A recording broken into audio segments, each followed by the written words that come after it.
সার্থক জনম আমার জন্মেছি এই দেশে, সার্থক জনম মাগো তোমায় ভালোবেসে। জানি নে তোর ধনরতন আছে কিনা রানীর মতন, শুধু জানি আমার অঙ্গ জোড়ায় তোমার ছায়া এসে। কোন বনেতে জানি নে ফুল গন্ধে এমন করে আকুল, কোন গগনে ওঠে রে চাঁদ এমন হাসি হেসে। আখি মেলে তোমার আলো প্রথম আমার চোখ জুড়ালো, সেই আলোতেই নয়ন রেখে মুদব নয়ন শেষে। সার্থক জনম মাগো তোমায় ভালোবেসে। বাহ, আমরা কবিগুরু রবীন্দ্রনাথ ঠাকুরের একদম দারুণ একটা উক্তি। হ্যাঁ, তার বিখ্যাত কবিতা, বিখ্যাত কবিতা আমরা সার্থক জনম আমার, এবং এটা অত্যন্ত প্রাসঙ্গিক এই সময়ে। সেটা কারণ হলো যে আজ আপনি এই মাটিতেই এসেছেন, আপনি যেখানে জীবনের শুরুটা আপনার খুলনা, সেখানে আপনি আজ একটি বিশেষ কাজে এসেছেন এবং যে আবৃত্তিটি করলেন সেই আবৃত্তি উৎসব উদ্বোধন করবার জন্য খুলনাতে এসেছেন, খুলনা বিভাগীয় আবৃত্তি উৎসব। হ্যাঁ, 2025-এর এই দিনগুলো সত্যি খুব মনে রাখার মতো আমার জীবনের জন্য। হ্যাঁ, সব কবিতা প্রেমিকদের পেয়েছি একসঙ্গে, অনেক ভালো ভালো বন্ধুদের পেয়েছি, আবৃত্তিকার। দর্শক, আমরা এই বিষয়ে কথা বলবো। একটু পরিচয় করে দিই। আমাদের সাথে আজ স্টুডিওতে উপস্থিত আছেন জনাব আব্দুস সবুর খান চৌধুরী। বোধ করি এই নামটি বলবার পরে আর কিছু বিশেষণ প্রয়োজন নেই এই মানুষটির জন্য। তো আমি আসলে অনেক কথা বলতে গেলে তার কি কথা বলবো। তিনি একাধারে একজন আবৃত্তিতে শুনলেন সঙ্গীত শিল্পী, তিনি গীতিকার, বোধহয় আমরা শুনেছি সুরকার, সম্ভবত গান শুরু করেছিলেন। যাই হোক, যেহেতু আমাদের এনামুল হচ্ছেন আমার পরবর্তী প্রজন্মের শিল্পী এবং সেও খুব নামকরা আমাদের এই খুলনাতে, বিশেষ করে নৃত্যের ক্ষেত্রটা এখন মানে এখন যে পর্যায়ে এসে দাঁড়িয়েছে সেখানে তার অবদান অনেক বেশি। ওর হয়তো আমার সম্পর্কে বলতে গেলে বেশ কিছুটা কুণ্ঠিত, অবগুণ্ঠিত বটে।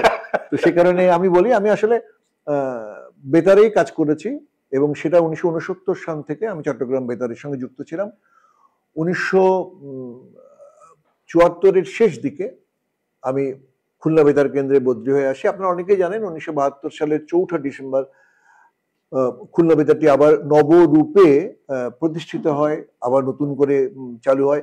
আজকে যেটি খুলনা বিশ্ববিদ্যালয়, সেই গল্লামারিতেই খুলনা বেতারটি তখন চালু হলো এবং এই খুলনা বেতারের স্টুডিওটাকে হানাদার বাহিনী একেবারে শেষ করে দিয়ে গেছিল এবং যুদ্ধে আমাদের মুক্তিযোদ্ধাদের একটা টার্গেট ছিল কিন্তু এখানে হানাদার বাহিনীগুলোকে আক্রমণ করা, অর্থাৎ তাদের একটি ঘাঁটিকে নষ্ট করে দেওয়া।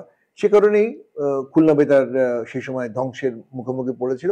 পরে আবার সেই খুলনা বেতারকে আবার চালু করা হয় এবং 1974-এ আমি এবং আমার স্ত্রী লালা বিলকিস খান চৌধুরী তারা চট্টগ্রাম থেকে বদলি হয়ে চলে আসে এবং এখানে অনুষ্ঠান ঘোষণা করি। তারপরে যাকে বলা যায় তিল থেকে তাল, আস্তে আস্তে আসলে আমার নিজের পৈতৃক বাড়ি কিন্তু সাতক্ষীরা শহরের চৌধুরী পাড়ায় আমাদের বাড়ি। আমাদের কিন্তু ওখানে একটি পারিবারিক পরিবেশ ছিল, অর্থাৎ একটা সাংস্কৃতিক পরিবেশ ছিল। সেই পরিবেশেই কিন্তু গান, নাটক, আবৃত্তি আমরা সকলে মিলে পারিবারিকভাবেই করতাম, সেভাবেই গড়ে উঠেছি। ছোটবেলা থেকে কিন্তু আমার কণ্ঠে গান ছিল, পারি আর না পারি, কণ্ঠে আবৃত্তি। কিন্তু আমরা কিন্তু আপনার কণ্ঠে গান শুনেছি। হ্যাঁ, পরবর্তীতে রেডিওতে আমি গান গেয়েছি, টেলিভিশনেও গেয়েছি। তো এইভাবে বড় হয়ে ওঠা। আমি এই প্রসঙ্গে যে খুলনার শহরে যখন আমি স্থিত হলাম 1974, সেই সময়টা কিন্তু খুলনায় সাংস্কৃতিক জগতে একটা বড় কাজ কারবার আমি বলবো শুরু করে দিয়েছিল সন্দীপন। সেই সন্দীপন যা 1970-এ নাজিম মাহমুদ সাহেব, সাধন সরকার, হাসান আজিজুল হক, বিদ্যুৎ সরকার, এরা সকলে মিলে কিন্তু চমৎকার একটি করেছিলেন। এটি একটি সাংস্কৃতিক সংগঠন ছিল মিজানুর রহিম, এবং তারা কিন্তু বিশেষ করে সেই 69-এর গণ আন্দোলনে তারা কিন্তু একটি বিরাট ভূমিকা রেখেছিল এবং খুব প্রগতিশীল সাংস্কৃতিক ধারণার জন্ম দিয়েছিল এই সন্দীপন গোষ্ঠী। এই নাজিম মাহমুদ স্যারের গান, আবু বকর সিদ্দিক স্যারের গান, ওস্তাদ সাধন সরকারের সঙ্গীত পরিচালনা, সঙ্গীত রচনা, সঙ্গীত সুরারোপ করা, এইভাবে সারা দেশে ছড়িয়ে পড়েছিল সন্দীপনের নাম। হ্যাঁ হ্যাঁ। একই সময় তার পরপরই আজিজ খান সাহেব খুলনায় সঙ্গীত জগতে একটা প্রগতিশীল যাত্রার জন্ম দিলেন স্কুল অফ মিউজিকের মাধ্যমে। শান্তিধামের মোড়ে তখন স্কুল অফ মিউজিক সেই হাজরা কোটের দোতলায় শুরু হলো। মিজানুর রহিম, আমাদের আজকের প্রয়াত জাহিদুর রহিম অঞ্জন বা পার্থ ওয়াহিদের বাবা, তন্নি এদের বাবা মিজানুর রহিম, তিনি একজন প্রগতিশীল সাংস্কৃতিক ব্যক্তিত্ব ছিলেন। তারা সকলে মিলে সন্দীপন গোষ্ঠী তৈরি করলেন। সন্দীপন গোষ্ঠী তখন অনেক ভালো ভালো মানুষের জন্ম দিয়েছিল, যারা পরবর্তীতে খুলনার সাংস্কৃতিক অঙ্গনে বিভিন্নভাবে তারা পদচারণা করেছিলেন, তাদের ছাপ রেখেছেন। তো যাই হোক, পরবর্তী প্রজন্মে যারা কাজ করেছেন, মানে আপনাদের ওই সন্দীপনের থেকে পর থেকে, এরপরে আমার পরবর্তীতে যখন আমি 1974 সালে এখানে কিন্তু প্রথম যাকে বলা যায় যে গ্রুপ থিয়েটার শুরু করে দিলাম রূপান্তর গোষ্ঠী নামে। আচ্ছা আচ্ছা। এবং এই রূপান্তর গোষ্ঠীর নামেই তখন আমরা খুব আধুনিক নাটক শুরু করে দিলাম। আজকের মেহেদী আল আমিন সহ আরো অনেক ভালো ভালো যারা ছিল, তারা রূপান্তর যে নাট্যগোষ্ঠী আমরা তৈরি করেছিলাম, সেই রূপান্তর নাট্যগোষ্ঠী ছিল ঠিক নাট্যনিকেতনের বিপরীতে। অর্থাৎ নাট্যনিকেতন যে ট্র্যাডিশনাল ধারায় নাটক করেছিলেন, তার বাইরে প্রথম আধুনিক নাটক কিন্তু এই রূপান্তর গোষ্ঠী দিয়ে আমরা শুরু করেছিলাম। আমরা নানান রকমের জাতীয় পর্যায়ে নাটকে অংশগ্রহণ করেছি। জাতীয় পর্যায়ে নাটকে ঢাকা শিল্পকলা একাডেমিতে গিয়ে খুলনা থেকে আমরা দল নিয়ে গিয়ে ক্ষুধা নাটক নিয়ে গেছিলাম বিধায়ক ভট্টাচার্যের। তো এরকম আমরা খুব নাম করেছিলাম, মানে নাম হয়েছিল আমাদের। তো আমাদের পরপরই খুলনা থিয়েটার্স, তারপরে অর্থাৎ পরবর্তীতে লোসাউক যেটি হলো, লোসাউক করেছে, তারপরে মিরু ভাই, আনোয়ার কাদের মিরু ভাই, তারাও নতুন নতুন নাটকের, আনোয়ার কাদের স্যার, ওরাও নাটক নতুন নতুন নাটক নিয়ে এসেছিলেন। তো এভাবেই নাটক এগিয়ে চললো। পাশাপাশি কবিতার জন্য তখন কবিতা লাভ কিন্তু তখন সারা দেশে নাম করে ফেলেছে। কারণ কবিতা লাভ মনু ইসলাম যেভাবে শুরু করে দিলেন, এবং সব তরুণ কবি, আমরা অর্পণুজ্জামান, কামাল মাহমুদ, আমাদের নাজিম শাহরিয়ার, এবং সব তরুণ কবিদের নিয়ে মেহেদী আল আমিন, এরকম সব খন্দকার নজরুল, কামরুল ইসলাম এখন আমেরিকা প্রবাসী, এদেরকে নিয়ে কিন্তু খুব সুন্দর একটি আবৃত্তি, আমি বলবো না, কবিতা সংগঠন তৈরি হলো কবিতা লাভ। অনেকগুলো ভালো ভালো অনুষ্ঠান। এটা কি শুধু খুলনাতেই ছিল নাকি বাইরে? না, ঢাকাতেও তারা করেছে। খুলনাতে কিন্তু কবিরা মুখিয়ে থাকতেন, ঢাকার কবিরা মুখিয়ে থাকতেন। তখনকার দিনের কবি আসাদ চৌধুরী, বেলাল চৌধুরী, এবং তারপরে আরো যারা ছিলেন তখনকার দিনে, কবি শামসুর রহমান এসছেন, কবি আল মাহমুদ এসছেন, এসব বড় বড় কবিরা এখানে এসছেন, কবি আহসান হাবিব এসছেন, ডক্টর আবুহেনা মোস্তফা কামাল এসছেন। তাদের সকলকে সম্বর্ধনা দেওয়া হয়েছে, তাদের সকলকে বিভিন্ন অনুষ্ঠানে, মানে আমাদের এই তখন এই খুলনা সিটি কর্পোরেশন, যেটা তখন ছিল মিউনিসিপ্যাল কর্পোরেশন, সেই দোতলায় অনুষ্ঠান হতো, মানে আলতাপ মিলনায়তন। হ্যাঁ, সেই সময়টায় এরকম ঢাকার কবিরা আসতেন। সে এক হুলস্থুল কাণ্ড, সব কবিদেরকে নিয়ে তরুণরা যেভাবে, মানে এটি কবিতা আলাপের একটা বড় কাজ বলা যায়, বিরাট কাজ। এবং কবিতা আলাপের যে অবদান কবি তৈরিতে, বিশেষ করে মনু ইসলামের সাংগঠনিকতা, এগুলোকে বলতেই হবে। তারা প্রচুর কাজ করেছে। আপনাদের বোধহয় কবিতা আলাপের কিন্তু সম্ভবত একটা মুখপত্র অথবা প্রকাশনা ছিল বোধহয়, অনেকগুলো প্রকাশনা, এবং সেই সব প্রকাশনাগুলোতে এত ভালো ভালো কবিতা বেরোতো। আমাদের ঢাকার কবিরা, জাতীয় পর্যায়ের কবিরা লিখতেন, আমাদের এখানকার কবিরা লিখতেন, অধ্যাপক অসিত বরণ ঘোষ লিখতেন, তারপরে মাজেদা আপা লিখতেন, মাজেদা আলী লিখতেন, মাইকেল সুশীল অধিকারী লিখতেন, এরকম সব কবিরা যারা বুদ্ধিজীবী তারা এর মধ্যে লিখতেন, প্রবন্ধ লিখতেন, নিবন্ধ লিখতেন। এবং মিন্টু, আমাদের মকবুল হোসেন মিন্টু, তিনি সম্পাদকের দায়িত্ব পালন করেছেন বহুদিন। আমাদের মোজাম্মেল হক, এরাও সম্পাদকের দায়িত্ব পালন করেছেন বহুদিন। কবি নাসিরুজ্জামান, এরা সকলেই এর মধ্যে ছিলেন। সে এক বিশাল কাণ্ড। এবং আমি ঢাকায় শুনেছি ঢাকার কবিরা অপেক্ষা করতেন কবে খুলনার কবিতা লাভ আমাদেরকে ডাকবে, এবং সেখানে এক বড় অনুষ্ঠান হবে, 2 দিন 3 দিন ব্যাপী। কিবরিয়া সাহেব ছিলেন, কিবরিয়া সাহেব দাদা ম্যাচ ফ্যাক্টরির একজন কর্মকর্তা ছিলেন, তার বাসাতেই সবাই এসে উঠতেন। এবং তিনি কবিতা রায়ের পৃষ্ঠপোষকতা করতেন। সে অনেক অনুষ্ঠান হতো, শেষ করা তো যাবে না, বহু গল্প আছে। তুমি যখন আজকে আমাকে না, একটা বিষয় কিন্তু আপনার সঙ্গে আমি জোড়াতে চাই, যে আপনি যে কথাটি বললেন যে একসময় বা ঢাকার কবিরা অপেক্ষায় থাকতো যে কখন আমাদেরকে ডাকবে, কিন্তু তার ধারাবাহিকতায় আপনাদের ওই পথ অনুসরণ করে আমরা যারা এই প্রজন্মে কাজ করছি, আমরাও কিন্তু আপনাদের পদাঙ্ক অনুসরণ করে এগিয়ে চলেছি। বিধায় এখনো কিন্তু বাংলাদেশের বিভিন্ন জেলা বা ঢাকার বিভিন্ন শিল্পীরা শুধু নাচ গান বা অন্য বিষয় না, প্রত্যেকটা আবৃত্তি তারা কিন্তু অপেক্ষায় থাকে যে খুলনায় কখন একটা ফেস্টিভ্যাল হবে। এই যে কবিতার হোক আর গান বাজনাই হোক, নাচ নৃত্য অনুষ্ঠানই হোক, এই ব্যাপারে যে খুলনার একটি ভীষণ বড় একটা ঐতিহ্য ছিল। এই যে তোমাদের সঙ্গে চলে গেলেন যে ডলি, তো নাচের ক্ষেত্রে তাদের বিরাট, আমাদের মায়া আপা ছিলেন, আমাদের রাশিদউদ্দিন তালুকদার, একটা বড় ব্যাপার, বাবারে অনেক বড় মানুষ ছিলেন তারা। রাশিদউদ্দিন তালুকদার, আমাদের বিশেষ করে আব্দুল মালেক সাহেব গানে, আরো যারা ছিলেন এদের বিরাট অবদান। নাসির হায়দার সাহেব গানে, নাসির হায়দার সাহেব, তো এদের ওস্তাদ শামসুদ্দিন সাহেব, নাচে তার ছেলে ছিলেন মোহাম্মদ শরীফুল ইসলাম, শরীফ ছিলেন, এরা এদের কিছুদিন আগে চলে যাওয়া শহীদুল, তো এরা বিরাট অবদান রেখেছিলেন। তাদের সকলের অবদানকে আজ এই খুলনায় বসে গভীর শ্রদ্ধায় স্মরণ করছি। প্রত্যেকের টুকরো টুকরো অবদান ছিল, এবং এই টুকরো টুকরো অবদান দিয়ে খুলনার আজকের সংস্কৃতি গড়ে উঠেছে।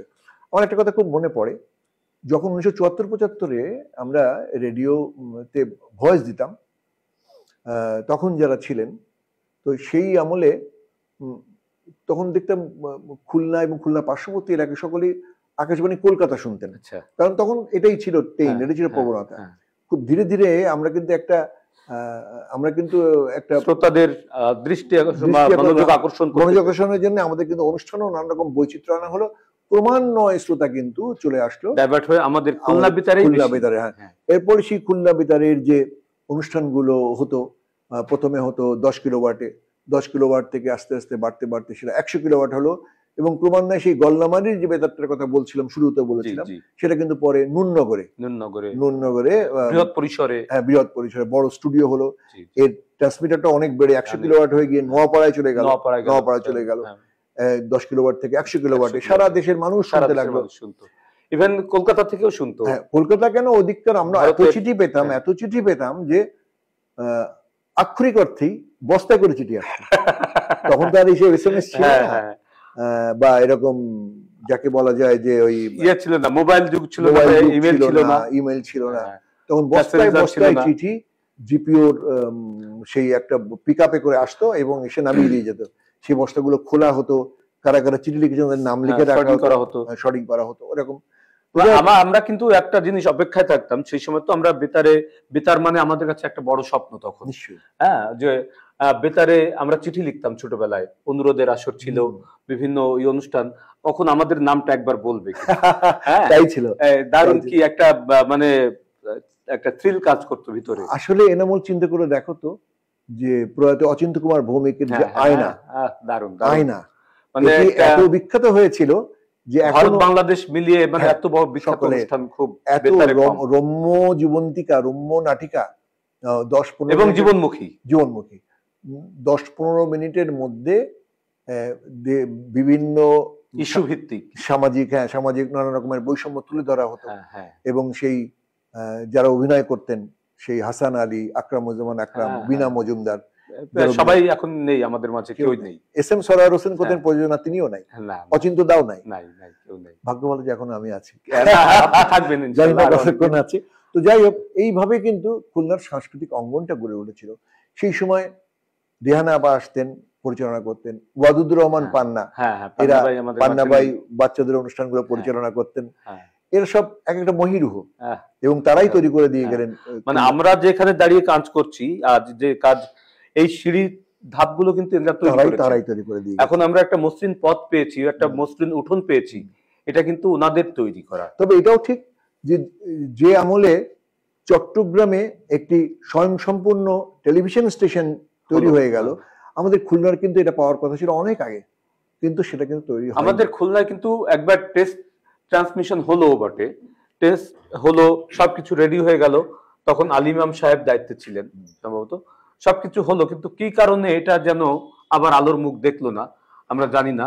আমাদের সমস্ত যন্ত্রপাতিগুলো, আমরা এখন পর্যন্ত এটার জন্য আন্দোলন করে যাচ্ছি, কারণ একটা টেলিভিশন কেন্দ্র কিন্তু একটা শহরের অনেক পরিবর্তন করে দিতে পারে, অনেক কিছু। সম্পূর্ণ টেলিভিশন হওয়া মানে তো অনেক বড় কাজ, অনেক বড় কাজ। সরকার যেখানে ঢাকায় চালাচ্ছেন, চট্টগ্রামে চালাচ্ছেন স্বয়ংসম্পূর্ণ স্টেশন, আর অন্য অন্য অনেকগুলো স্টেশন আছে। কিন্তু বিনোদন না, এখানে আপনার ব্যবসা বাণিজ্য, শিক্ষা, মানে সবকিছু আপনার একটা টেলিভিশন কেন্দ্র হলে সেই শহরের আমি মনে করি সমস্ত পট পরিবর্তন হয়ে যায়। নিশ্চয়ই। এবং কতগুলো শিল্পী যাদের যাদের সুযোগ হয় এই সমস্ত অনেক বুদ্ধিজীবী তৈরি হয়, কথা বলার তৈরি হয়, এই সুযোগটা তো আমরা এখন করতে পারলাম না। এটা আমাদের এক ধরনের ব্যর্থতাই বলবো। আমাদের এইটাকে এগিয়ে নিতেই হবে, এবং এখন এটা হয়নি বলে যে কোনোদিন হবে না তা না, করতে হবে। এখন আমরা প্রত্যাশা করতে পারি যে হয়তো দিন পরিবর্তন হচ্ছে, সেটা সূত্র ধরে যদি এই পরিবর্তনটাও হয়, আমরা আশা তো ছাড়া যাবে না। না, আশা ছাড়া যাবে না। আচ্ছা, এনামুল, একটা কথা আমার খুব মনে পড়ে গেল, তখন আমরা প্রতিধ্বনি বলে একটা ম্যাগাজিন করতাম, কবি নাসিরুজ্জামান এটা উপস্থাপনা করতেন, আমি গ্রন্থনা করতাম, আর লুৎফুন্নাহার লতা আমাদের খুলনার একটি গর্ব। লতা এখন তো বোধহয় দেশের বাইরে, উনি প্রবাসে আছেন। লুৎফুন্নাহার লতা এটা উপস্থাপন করতেন, এর সাথে বিশেষ করে নাসিরুজ্জামান লুৎফুন্নাহার লতা করতেন, আর আমি চিঠির উত্তর দিতাম, সাথে থাকতেন বাণী মণ্ডল। তো একদিনের কথা, তখন মানুষ এত খুলনা বেতার শুনতো, এবং খুলনা বেতারের চিঠিপত্রে জবাব এত মজা করে দিতাম, সেটা শোনার জন্য বসে থাকতো। এবং একটা ঘটনা বলি, 1985 সালের 15ই অক্টোবর সম্ভবত জগন্নাথ হল ভেঙে পড়লো। একজন শ্রোতা আমাদেরকে লিখতেন, তার বাড়ি মাদারীপুরের শিবচরে, তিনি প্রায় চিঠি লিখতেন। তো সেই সময় তারা সকলে বসে তাদের একটা চিঠি তারা লিখেছিলেন যে 15ই অক্টোবর আমরা সবাই টেলিভিশনের একটা অনুষ্ঠান দেখছি, সকলে বসে, বিটিভির শুকতারা একটা ধারাবাহিক ছিল, সেই ধারাবাহিকটা আমরা দেখছিলাম, এবং সেখানে যারা ছিলেন তারা হচ্ছেন ওখানকার ভালো ভালো কিছু, ওখানকার যারা ছাত্র, আবাসিক ছাত্র, তাদের কিছু অতিথি, তারপরে কর্মচারী যারা ক্যান্টিনে ওই রাতেই দেখছিলেন। তো সুব্রত লিখছেন যে আমার মনে পড়লো, 1:30 শুরু হয়েছে নাটকটা, আমার হঠাৎ মনে পড়লো, আচ্ছা আজকে প্রতিধ্বনি আছে, তো যাই, রেডিও তো আমার কাছে নেই, বাইরে একটা দোকান আছে, চায়ের দোকান, সেই দোকানে গিয়ে মামাকে বলে একটু শুনি। বলে রেডিওতে খোলেন তো মামা, প্রতিধ্বনি শুনবো। প্রতিধ্বনি ম্যাগাজিন তখন 9টার সময় শুরু হতো, রাত 9টায় খুলনা বেতার থেকে। তো মামা খুলে দিয়েছেন, রেডিওটা বাজছে, উনি রেডিও শুনছে, কান পেতে শুনছেন। হঠাৎ করে 9:07 ওনার চোখের উপরে ধসে পড়লো জগন্নাথ হলের সেই ছাদ ধসে পরবর্তীতে সাংবাদিকরা রিপোর্ট করছেন যে একই জায়গায় স্পটেই 39 জন মারা গেছিল। কিন্তু ওই ভদ্রলোক বেঁচে গেলেন, এবং তারপরে উনি চিঠি লিখেছিলেন যে কি আশ্চর্য, আমি শুধু খুলনা রেডিওর টানে এবং এই প্রতিধ্বনি ম্যাগাজিনের টানে আমি বেরিয়ে এসেছিলাম বলে আমি বেঁচে গেলাম, এবং এই জন্য আমি চার দোকানে এসে বেঁচে গেলেন তিনি, এবং বলে আমি এই জন্য কৃতজ্ঞতা জানাবার জন্য আপনাদেরকে চিঠি লিখেছি। এই চিঠিটি পরে আমরা প্রচারও করেছিলাম। এত জনপ্রিয়, যদিও মর্মান্তিক, কিন্তু বিষয়টা গর্বেরও বটে, গর্বেরও বটে। ওই সময়টা তারা তাই করেছেন। তো যাই হোক, যেটা বলছিলাম, খুলনা সাংস্কৃতিক অঙ্গনে আমি বলেছি রূপান্তর নাট্যগোষ্ঠীর কথা বলেছি, আমি বলেছি দেলোয়ার হোসেনের মতন, দেলোয়ার ভাই তখন নাট্যশিল্পী, তখন তিনি রেলের গার্ড ছিলেন। দেলোয়ার ভাই নাটকের পরিচালনা করতেন, আর ওদিকে নাট্য নির্দেশক ছিলেন নূর আলী সাহেব। এরপরে আরো অনেক আধুনিক গোষ্ঠী, নাট্যগোষ্ঠী তৈরি হয়ে গেল। কবিতালাপ, খুলনা সাহিত্য পরিষদ অনেকগুলো ছিল, কিন্তু কবিতালাপ তার আধুনিকতায় অনেক দূরে গিয়েছিল, এবং অনেক দূরে গিয়ে আজও কবিতালাপের কথা সকলেই বলে। এই তরুণ তুর্কিরা যে কবিতা লিখতো, সকলেই খুব ভালো কবিতা লিখতেন। আচ্ছা, এরপরে চলে আসি যে নানান রকম ভাবে কিন্তু খুলনা বেতারটা এগিয়ে চলতে লাগলো, খুলনা সাংস্কৃতিক অঙ্গনও সাথে সাথে সমানভাবে মার্চ করছিল, কারণ পাশাপাশি কিন্তু চলে এসেছিল তখন শিশু একাডেমির নানান রকম প্রতিযোগিতা ছিল, ইসলামিক ফাউন্ডেশনের নানান রকম প্রতিযোগিতা ছিল, বেশ কিছু ছেলে মেয়েরা গড়ে উঠলো কিন্তু ওগুলোর মধ্যে দিয়ে গড়ে উঠলো। তারাই পরবর্তীতে শিল্পকলা একাডেমি, তারপরে আবার শিল্পকলা একাডেমি একসময় সমৃদ্ধ হলো। এই সবগুলোকে নিয়ে কিন্তু চলতে লাগলো খুলনার সাংস্কৃতিক অঙ্গন। তারপরে আর আর যদি কিছু জানার হ্যাঁ, আমি একটা বিষয় একটু বলতে চাই যে আপনি তো খুলনাতে খুব কাজ করছিলেন, মানে যে কারণে হোক আপনি ঢাকায় চলে গেলেন এবং ঢাকাতে গিয়েও আপনি সমানভাবে কাজ করছিলেন। হ্যাঁ, আমি আমি আমি মানে হিসেব করেই বলতে পারি 1974 থেকে শুরু করে 2000 সাল পর্যন্ত আমি খুলনা বেতারে ছিলাম। এরপরে না, আমি বদলির কারণে যাইনি, আমি চাকরি ছেড়ে দিয়ে চলে গেলাম। কোনো একটি কারণে হতে পারে, সেটা একদম পারিবারিক কারণেও হতে পারে বা কোনো একটা, এটা আপনি বলতে চাইছেন না? না, চাইছি না। আমি ঢাকায় চলে গেলাম। ঢাকায় চলে গিয়েই তখন 21শে টেলিভিশন শুরু হয়েছে, তখন একটা নতুন ক্রেজ 21শে টেলিভিশন। ওনারা একটা রেডিও পেয়েছিলেন, তারা FM এ প্রোগ্রাম চালাবে এবং মিডিয়াম ওয়েভও চালাবে ঢাকা বেতারের সহায়তা নিয়ে। সেই সময়টায় আমাকে ওনারা খুঁজলেন, খুঁজে আমাকে বললেন যে সবুজ সাহেব, আমরা শুনেছি যে আপনি রেডিও চাকরি ছেড়ে দিয়েছেন, আপনি এখানে আসেন, আপনি আমাদেরটায় জয়েন করেন, আমাদের সঙ্গে কাজ করেন। তা আমি সরাসরি বললাম যে আমি কিন্তু চিরকাল সরকারি বেতারে কাজ করেছি, আমি সরকারি বেতারের কাজে এইটুকু জানি যে তাদের ইনকামের জন্য কিন্তু কোনো চিন্তা করতে হয় না, সরকারের বাজেটে তাদের প্রোগ্রাম চলে, আর কিছুটা সরকারি মানসিকতাকেও সেখানে প্রতিফলিত করা হয়, সরকারের ইচ্ছাকে প্রতিফলিত করা হয়। আমি বেসরকারি কাজ করিনি। তো ওনারা আমার অপ্রিয় সত্য কথায় ওনারা খুব অবাক হলেন এবং সেই সময় কাজ করছেন 21শে টেলিভিশনে সামন রিং, উনি একজন কনসালটেন্ট হিসেবে কাজ করছেন। সামন রিংকে ডেকে বললেন, চেয়ারম্যান ছিলেন সাইদ মাহমুদ সাহেব, উনি বললেন যে সামন, এই যে ছেলেটিকে পেয়েছি যার বেতারের জীবন 30 বছরের ঊর্ধ্বে, আমরা তাকে পছন্দ করেছি, তো এই সত্যি কথাই বললো যে আমি প্রাইভেট রেডিওতে চালাতে পারবো না, প্রাইভেট রেডিও কিভাবে চলে আমি জানি না, কি ব্যবস্থা করা যায়? তখন সামন রিং বললেন, খুব ভালো কথা, ও তো স্ট্রেট কাটিয়ে বলেছে একটা প্রাইভেট জায়গায় কাজ করবে, কি করে কাজ করবে, তবে আমি একটা বাতল দিতে পারি আপনাকে। কি ব্যাপার? বললে যে আমি মার্ক টালির সাথে কথা বলেন। মার্ক টালিও কিন্তু মানে বিবিসির সেই মার্ক টালি, খুব নাম করা, হ্যাঁ, উনি তখন কনসালটেন্ট ছিলেন 21শে টেলিভিশনের। উনি তখন কাঠমান্ডুতে একটা সেমিনার করাচ্ছিলেন সার্ক দেশের কিছু ব্রডকাস্টার, পুরনো ব্রডকাস্টারদের নিয়ে।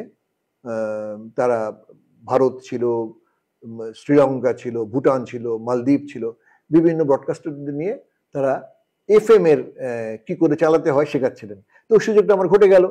চেয়ারম্যান সাহেব বললেন যে তাহলে সাইমন, আমরা ওনাকে ইয়েতেই পাঠাই, কাঠমান্ডুতেই পাঠাই, কাঠমান্ডু থেকে দেখে আসুক কাঠমান্ডুতে কিভাবে চলছে একটা প্রাইভেট রেডিওগুলো কিভাবে চলে, দেখে আসুক। আমার এটা সুযোগ ঘটে গেল। আমি কাঠমান্ডুতে গিয়ে মার্ক টালির সঙ্গে থাকলাম 7 দিন এবং ওনার সঙ্গে থেকে কি করে তারা প্রোগ্রাম চালায়, তাদের প্রোগ্রামের ফরম্যাটটা কেমন, তাদের উপস্থাপকেরা কিভাবে কথা বলছেন, তাদের ইনকাম জেনারেশনটা কিভাবে হচ্ছে, কিভাবে তাদের সেই টাকাটা উঠে আসছে যে এদের সকলকে বেতন দেওয়া থেকে শুরু করে এতগুলো লোকরে চালানো হবে, টোটাল স্টেশনটাকেই কিভাবে সার্ভাইভ করা যায়। তো দেখার পরে আমি এসে ওইটার দায়িত্ব নিয়ে বেশ কিছুদিন না, অনেকদিন পর্যন্ত চালিয়েছি। পরবর্তীতে অবশ্য ওটা ওনারা রাখতে পারেননি। আচ্ছা, আমরা যে বিষয়টি জানতে চাই সেটা হচ্ছে যে আপনি তো যখন আবৃত্তি চর্চা করছেন খুলনাতে, আপনার সমসাময়িক আর কে আবৃত্তি চর্চা করতেন বা প্রশিক্ষণ দিতেন? বাহ, ভারী সুন্দর প্রশ্ন। যখন আমি আবৃত্তি করা শুরু করলাম এখানে, তখন সৈয়দ আব্দুল মতিন ছিলেন, রোজি রহমান ছিলেন, তারপরে আরো ছিলেন হোসনে আরা মিনু ছিলেন, বিদ্যুৎ দা ছিলেন, বিদ্যুৎ কান্তি সরকার। এরা সকলেই আবৃত্তির সঙ্গে যুক্ত ছিলেন এবং তারা প্রতিনিধি নামে একটি নতুন সংগঠন তৈরি করলেন, যে বিভিন্ন জায়গার শিল্পীদের এক জায়গায় করে প্রতিনিধি নামে দর্শনের বিনিময়ে একটা আবৃত্তি হলো। এবং সেটা হলো ওই জব্বার সাহেবের বাড়ি করোনেশনের সামনে যে 4 তলা বিল্ডিংটা ছিল, জুলফিকার জব্বার মুকুল ছিল আমাদের সহযোগী। তো ওই বাড়ির 3 তলায় শিশু একাডেমি পড়ে গেছিল, ওইখানে এই দর্শনের বিনিময়ে কবিতা আবৃত্তি হলো। এবং ওখানে আসলেও কিন্তু ওই আমরা সবাই আবৃত্তি করেছিলাম। ওই সৈয়দ আব্দুল মতিন, আমি ছিলাম, আমার স্ত্রী ছিলেন নায়লা বিলকিস খান চৌধুরী, হোসনে আরা মিনু, তারপরে জয়ন্ত চট্টোপাধ্যায় এবং 21শে পদকপ্রাপ্ত ভাস্বর বন্দ্যোপাধ্যায়, এরা আমরা সকলে মিলে ওইটার সঙ্গে।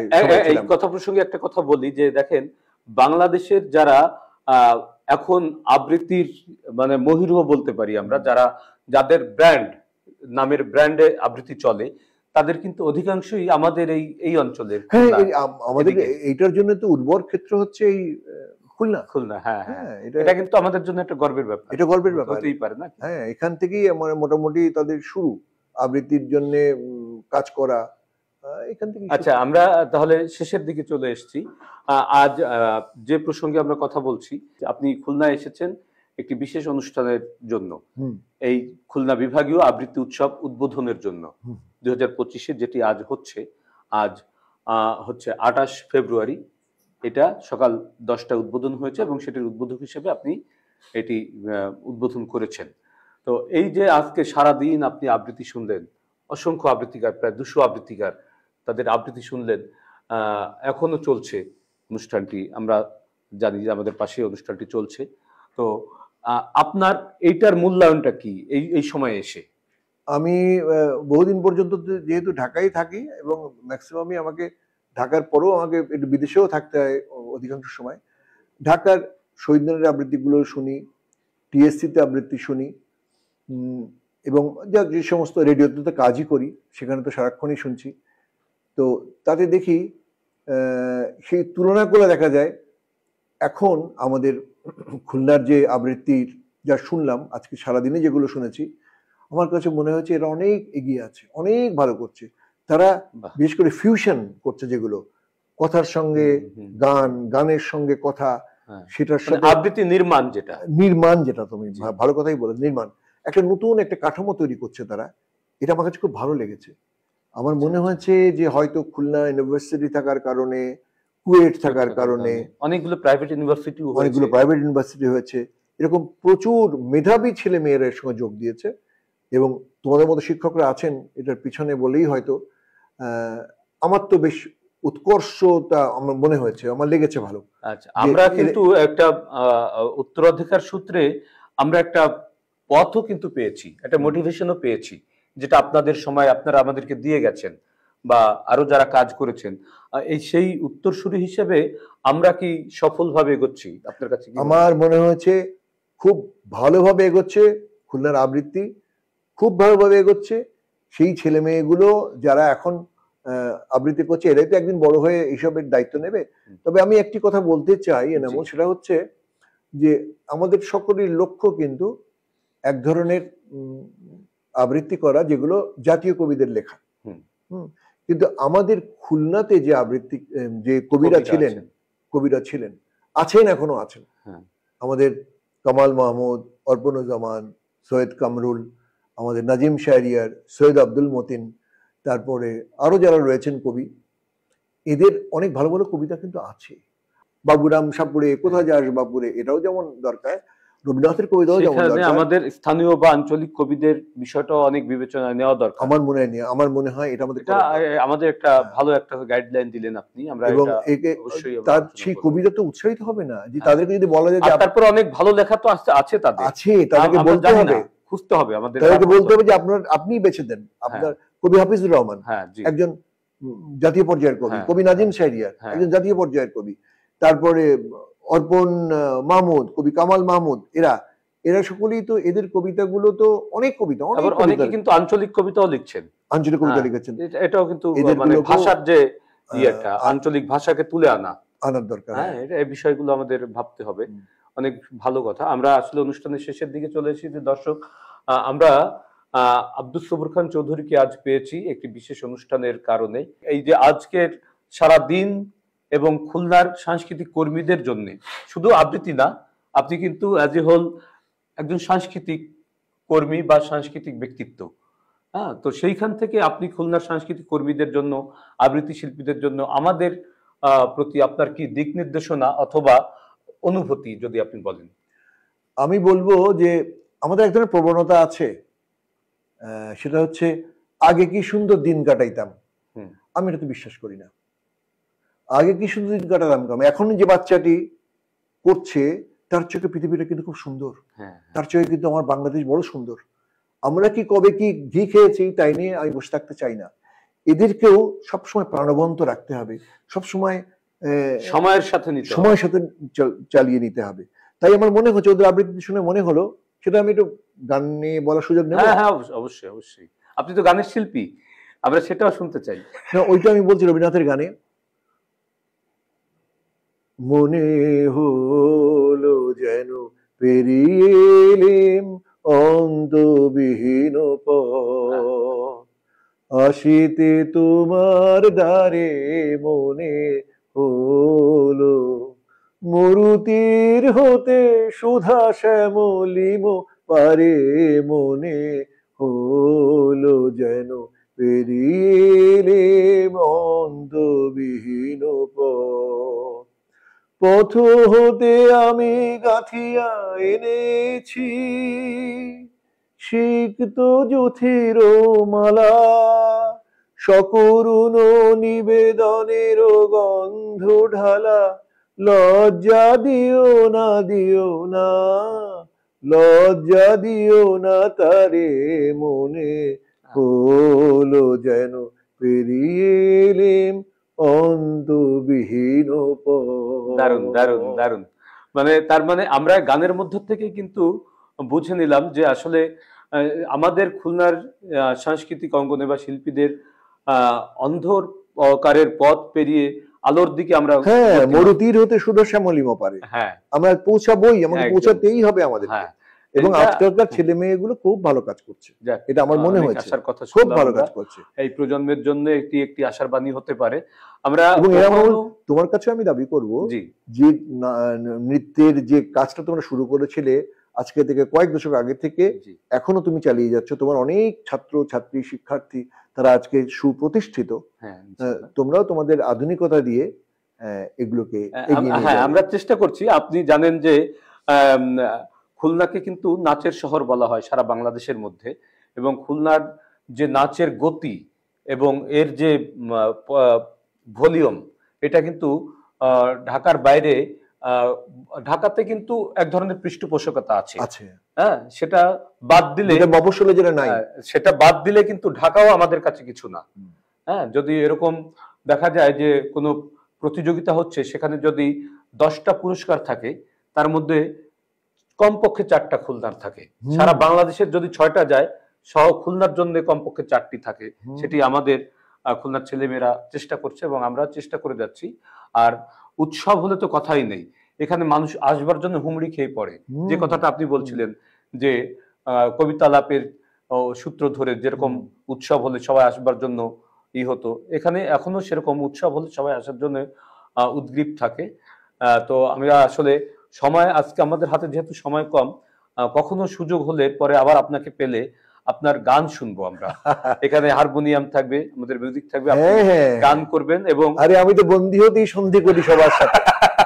দারুণ দারুণ কথা, আপনার আবৃত্তি শুনবো এবং গান শুনতে শুনতে একটা সন্ধ্যা আমরা পার করব। তো নিঃসন্দেহে। আমরা আজ শেষ করব কোনো একটা কবিতা দিয়ে, 2-4 লাইনের আপনি আমাদেরকে একটু আশীর্বাদ করবেন, এভাবে আমরা অনুষ্ঠান শেষ করব। রবীন্দ্রনাথের সেই প্রশ্ন কবিতাটাই বলি। জি।